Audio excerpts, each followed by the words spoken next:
Hi, I'm Chin. I'm actually a commercial pilot. I'm a captain on the A330. The workshop today it exceeded my expectation.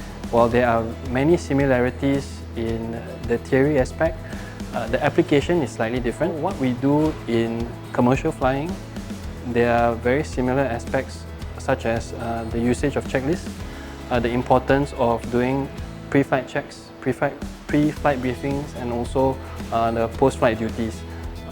In Singapore, the government is coming up with a new regulation about licensing of drone pilots and certification of drones by December 2019.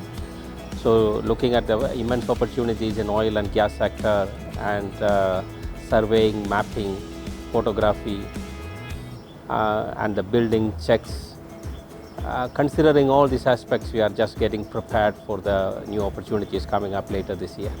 Hi, my name is Nakanishi. I'm coming from Japan. Without knowledge and without training by professional operator, it is not really safe to operate with this kind of drone. It was extremely useful and very interesting, and really enjoyed a lot. It is both for recreation and for future-proofing myself that I'm here for the workshop today. And I also feel it is inevitable that the technologies that we see in drone flying will one day influence the way we fly commercial aircraft.